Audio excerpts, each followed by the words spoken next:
and welcome to Simply Football on FC Goa TV. You're watching Prudent and I am Neeraj Prabhu. FC Goa have played 3 games in the ISL 4 so far and have scored 2 victories with 6 points to their credit. The Gors are going to play their 4th game of the tournament on Saturday. The Gors will take on the Kerala Blasters, who are in the state, to play their first away game of the ISL 4.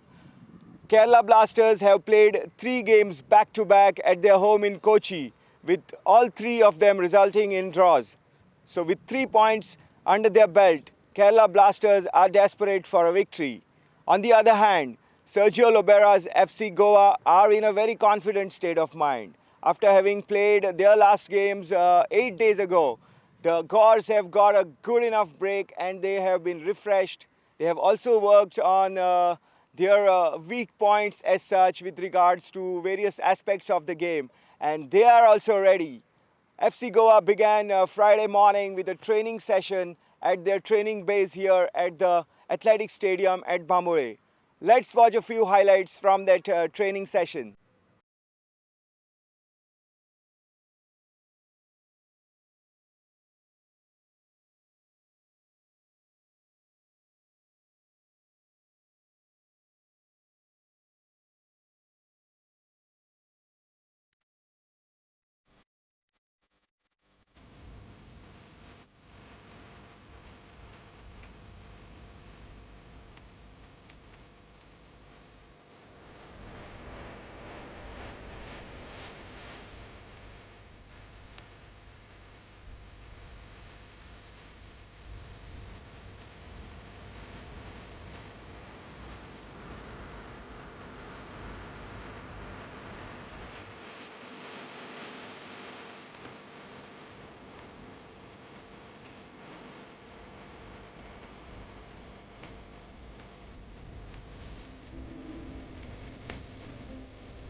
FC Goa has scored 2 victories, but the problems with them is with regards to their leaky defense, and they have considered those 7 goals while having scored 8 goals. So Coach Lobera must have surely worked on this aspect and fine-tuned tried to fine-tune the defense with regards to the mistakes that they have done. So that would be one of the most important aspect of the game that FC Goa would have looked into in these 8 days rest that they had. Another aspect of their training was that Adrian Kolunga, the forward, was training with the team, and it remains to be seen whether he would be part of the squad. And to know more about what FC Goa have been doing and how they are approaching the game. Let's now head into the press conference room where FC Goa coach Sergio Lobera is ready to address the Goan media. Bueno, días libres no hemos tenido muchos porque nosotros hemos seguido trabajando. Evidentemente el equipo aún tiene aspectos que mejorar, eso sin ninguna duda. Es un equipo que se ha construido prácticamente de cero, llevamos muy poco tiempo. Y lo que hemos hecho es intentar pues, mejorar en todos aquellos aspectos que son mejorables dentro de lo que es el entrenamiento, ¿no? I don't think we've had any free days as such. We've continued to work since the last game. Obviously, there are aspects within the game that we want to improve on. This is one of the aspects that you've highlighted, so this is something we're going to be working on. This team was practically built from scratch, so obviously, there's things to improve upon, and we'll look to do that through the season as we go along.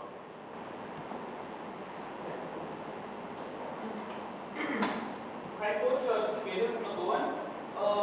The opposition Kerala Blasters have shown an inclination to play a very high defensive system with their results for the last few games were showcased.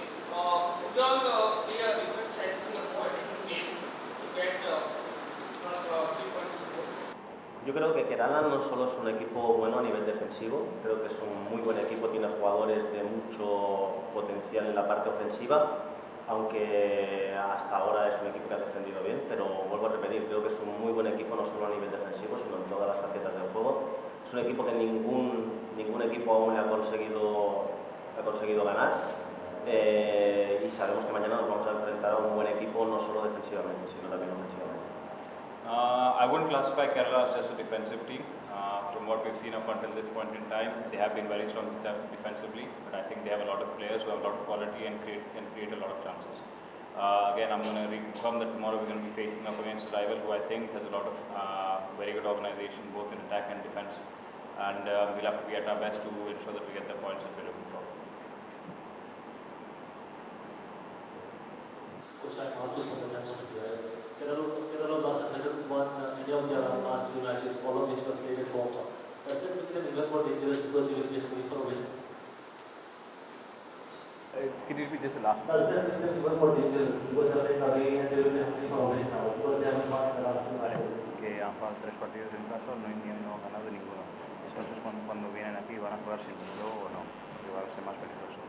Yo sinceramente creo que intentar ponernos en la cabeza del otro equipo, de los jugadores del otro equipo, es algo que no es positivo para nosotros. Nosotros tenemos que saber nuestras necesidades. Nuestras necesidades pasan por que si queremos estar arriba necesitamos ser un equipo regular, un equipo fuerte en casa. Es nuestro segundo partido en casa y nosotros necesitamos ganar, ¿no? Queremos ganar. Por lo tanto, más allá de la necesidad que tenga el equipo contrario, es algo que no nos tiene que preocupar en exceso y sí que nos tiene que preocupar estar nosotros bien al 100%. I don't think there's much point in my team trying to think about how the other team is going to play. Trying to get into their heads will not help us in any way whatsoever. What we need to focus is on ourselves as a team at home. To be a top team, you have to be strong at home, and that's what we're going to be focusing on. We need to focus on our core skills and look towards improving ourselves rather than trying to think about what the other team is going to do, because that is just a waste of time. Who is from Prudent? You have a 8 days gap between this game, so what's your idea about this gap? Is it good to have such a long gap between the 2 games? Si como tenemos 8 días libres, si está bien para tener 8 días libres o qué crees de este periodo de sin partidos. Bueno, yo creo que al final el calendario es como es, no como a uno le gustaría que fuera, y lo que tenemos que hacer es adaptarnos. Cuando tenemos más días libres tenemos más tiempo para poder trabajar ciertos aspectos, pero también es verdad que perdemos un poquito el ritmo de competición, y más cuando vienes de ganar un partido, que yo creo que es bueno poder jugar el siguiente, ¿no? Pero bueno, vuelvo a repetir, son días de trabajo, son días que intentamos aprovechar para seguir creciendo como equipo, para seguir mejorando, y eso es lo que hemos hecho. It is true that 8 days is a long time, but again, the league is devised the way it is. It's not the sort of fixtures that have been drawn up to at our ease. It's based on whatever the league comes up with. We need to learn how to adapt ourselves to the calendar and then improve ourselves accordingly. It is true that we lose a little bit of the rhythm while playing, particularly after a win, because we want to keep playing again to sort of keep going that rhythm. But what we have to do is take these 8 days as a positive and try and work on certain aspects within our game and try and improve ourselves for the next time we take to the field. Coach, so Prudent had start playing with the team. Is he ready for the match now? No, Colunga aún no estará disponible para el partido de mañana, está en un proceso de recuperación que esperemos que sea lo más rápido posible, pero de momento no va a estar disponible para el partido de mañana. No, he's not ready yet. He has returned to first team training, but I don't think he's 100% to play tomorrow. We've tried everything that we could to try and get him recovered as soon as possible. Tomorrow he won't be ready. Coach, from the scheme of things, it looks like one of the players is not fully fit to still playing, Theo. Would it be being fit to give him a break at this point of stage rather than risking? Dice que parece que Bruno Pinero no está todavía 100%. Si crees que estará mejor dar un descanso a él y al lado de tomar un riesgo para menos. No, Bruno está al 100%. Si no estuviera al 100% no estaría convocado. Es un jugador que está entrenado perfectamente y se encuentra disponible al 100%. No, Bruno is 100% fit and available. If he was not 100%, I wouldn't have taken him into my matchday squad. So there's no reason to think otherwise. We'll take the last one first. Coach, you have not made a lot of very good questions have been asked about the defense. You have not made the same defense in the last 3 matches. You had Bruno playing the first match, second match you had non-Indian defense. Bruno came in for the third match. So how do you look at the setup? Does it entirely depend on the player's performance, or does it depend on the opposition that you have? Vale, que hemos cambiado la defensa en los últimos 3 partidos y Bruno ha venido, ha salido y otra vez ha venido. ¿Cómo ves esto? ¿Es un tema de cómo es el rendimiento de los jugadores o cómo es tácticamente para nosotros? Bueno, primeramente es un tema de normativa, de que yo solo puedo utilizar 5 jugadores extranjeros y tengo que decidir en qué posiciones lo tengo que hacer, ¿no? Bruno vino de jugar un muy buen partido y no por eso salió. Después también es verdad que cada partido es diferente y cada partido exige cosas diferentes. Yo voy a hacer la que creo que es la mejor alineación para este partido, para intentar afrontar un partido como que nada. No tiene nada que ver un partido contra Mumbai como por ejemplo contra un equipo como Bengaluru. Son equipos que juegan completamente diferente y necesitamos perfiles de jugadores diferentes. Por lo tanto, vuelvo a repetir, un tema es la normativa y otro tema es que cada partido es diferente y utilizo los jugadores que considero que están mejor para ese tipo de partido. There are 2 things that we consider. The first one is obviously the rules of the league where you're required to only play a maximum of 5 foreigners at a particular point in time. So given that that is a limitation, we need to adjust ourselves and balance our foreigners within the team. The second thing that I look at is sort of the opponents that we're coming up against and different sort of games that we're going to be playing. For example, the match that we played against Mumbai and the match that we played against Bengaluru were 2 very different teams with different styles of play. So we had to adapt ourselves to situations that we were sort of facing. I will always pick the best first 11 that I think will help us to win the game, and so those are the 2 things that I focus on, largely the composition of how many foreigners I can take and also who we're coming up against. So there you heard him, Coach Sergio Lobera, answering all queries in the press conference and telling us that FC Goa have prepared for the match to be held on Saturday night at Fedora.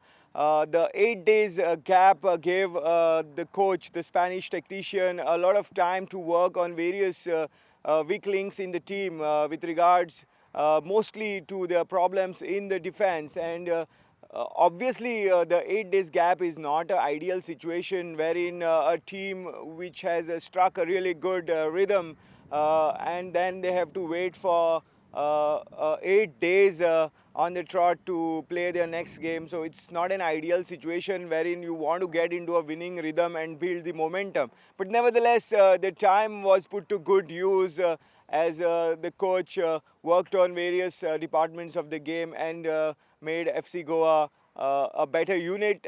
We'll see that on the match day and when they take the field on Saturday night at the Nehru Stadium at Fedora. Coach Lobera also expects a real good game with regards to their opponents, as he reckons Kerala Blasters can be a really organized setup wherein they have a good, strong build-up at the back and a good balance in the attack. So overall, he reckons it's going to be a really tough game for the boys tomorrow. Now we'll take a short break, and when we come back, we will head to the press conference room to listen into what Kerala Blasters coach Rene Meulensteen has to say.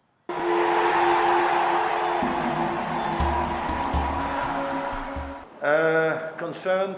No, not really. Disappointed that we haven't won any of them? Yes. But on the other hand, we've seen a progress throughout all the 3 games, so I'm happy with that. That's important for the players, you know, so this is another game for us to see where we are. Obviously it's different, it's an away game. We haven't played in an away game yet, as we all know. It is different, playing at home or away. But more than anything, we keep focusing on progressing as individuals, as a team. We all know we're looking for this first win, and hopefully we can get that tomorrow.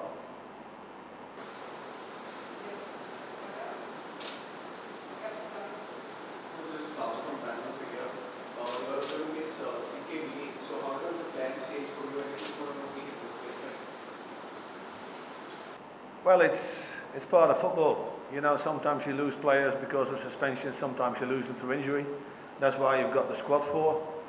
And like I said in the beginning, I'm happy with the squad. We're far still from the finished article, but it's a good opportunity for other players to step into his place and see what they can do, and hopefully they can make a difference for the team. Good afternoon, Coach. I'm Neeraj from Prudent Media TV channel. How do you reckon FC Goa is going to be tomorrow? It's going to be an interesting game for sure. I think I've seen him. I follow all the ISL matches, so obviously I've had a close look to Goa. If you look, I thought they had a really strong start in against Chennai away. They played an excellent first half. They've got some really good footballers. They've got a specific style of play. Anybody can see that, and if you let them, they can hurt you. I think also other teams have showed that you can sort of cause problems for them, and that is obviously what we try to set out to do tomorrow. But we're well aware of their strengths, and you know, that is something we have to deal with, and that's where we're prepared for. Hello, Coach. It's from the Goan every. My question is, in the last game, we have seen that you have the team has started in Berbatov in the midfield, being the number 9. Would the trend continue, or given the absence of CK, it would reposition now? With regards to Berbatov, you mean? Well, no, we are still, like I said, we are still sort of fine-tuning and finding, and I think sometimes with players of the caliber and, you know, the qualities that Berbatov brings to the table, you sometimes need to think a little bit outside the box. You want your best players on the ball a lot. You have to realise when players that played up front, you know, then going over the 30 age mark, 30, 35 and getting older, they lose that bit of explosiveness, you know, and that sustainable speed what they have, but they still have plenty of other qualities to play in other positions. And that is basically what we're trying over there. It has no effect on whether CK is in or out. I don't think that will affect anything. Coach, Overton has played all this football at a very high level, probably the highest level. Do we have to make any adjustments to play the ISL? Sorry, you have to ask that again. Overton actually has played at a very high level. He straight from Manchester, he's playing in the EPL. Now he's coming to play in the ISL, where the standard is not as high as what he was used to. We have seen many times that, you know, he's expecting a pass, but, you know, the pass is not coming to him, the cross is not coming to him. Do you believe that will actually make him a bit frustrated sometimes? Does he have to make some adjustments so that he can play with the other players or the other qualities? It's a good question and a fair observation. That is, I think, what a lot of top players will experience when they have played at the highest level and then they come to play in the ISL, which I think is still emerging. There's still a lot of young potential, very good players here in India, but they still have to learn a lot. Top players have certain expectations. I certainly had this discussion with Berbatov because we both know what's required at the highest level and what we can expect. Excuse me. So it's important that we have realistic expectations and we adapt. As long as we get the process in place that the Indian players keep progressing, because we want to take them to a higher level. Not only me as a coach, I'm sure Berbatov as a player wants that as well, but he has to be, you know, like I said, he has to take in account that this is a young emerging league with a lot of young potential Indian players that still have to learn a lot, and he knows that.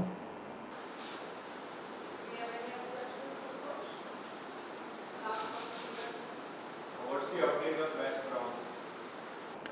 Wes has been actually pleased with Wes's progress. He's trained all week, so he's travelled with us. He'll be in the squad. But like I said, I don't want to take any risk to whether to see what we do with him. But he's made good progression over the last week. So Kerala Blasters are prepared for the challenge of facing FC Goa at Fatorda. Their Dutch coach Rene Meulensteen has told in the just concluded press conference that they reckon FC Goa can play really good football and will be very challenging outfit. But they also know how they can stop Sergio Lobera's boys. So it will be really interesting game on Saturday night, wherein you have a team that plays really good football, that's the host, and a team that can play really good compact football as well. And those are the visitors from Kerala. It will be also a very interesting stage of the ISL 4, wherein a team who has played all their 3 matches before coming here at their home in Kochi, and now Kerala Blasters are playing their first away game of the tournament with only 3 back-to-back draws under their belt. So they are unbeaten, and that's a good enough situation that they are in. But the coach has also said that he is slightly disappointed that they haven't yet got off to victory in the tournament. Nevertheless, on Saturday night, it will be a very interesting duel, as both these teams have really got quality players in their outfit. Of course, Kerala Blasters have one of the best strikers in the world in the form of Dimitar Berbatov, who we have all seen in his prime when the Bulgarian international was a player at Manchester United and scored some wonderful goals. He can also make those beautiful assists from a deeper role that we have seen him play at Kerala Blasters. So Berbatov will be one of the players to watch in Saturday night's fixtures. Kerala have also got former Manchester United defender Wes Brown in their squad. But the injury update on the Wes Brown status is that he may not be ready, but he is in the squad. That's what Coach Rene has told us. So overall, it's going to be a really interesting game, and you have won yourself some tickets through our FC Goa quiz, and the winners of the quiz number 2 are Nurjahan Muzawar from Bicholim, Varsha Lavandev from Tiswadi, Jyoti Kamath from Ponda, Shantanu from Kepem, and Vinay Sawant. Right, congratulations to all of you, and hope that you all keep participating in our FC Goa Prudent quiz in bigger numbers. It was tremendous atmosphere when FC Goa played Bangalore FC at Nehru Stadium at Fatorda, and we hope that the second home game for Sergio Lobera's boys will be in similar electric atmosphere at Fatorda. So that's all the time we have in this Simply Football pre-match show. Thanks for watching, and keep tuned into Prudent Media for continuous coverage of FC Goa's ISL 4 campaign. Goodbye.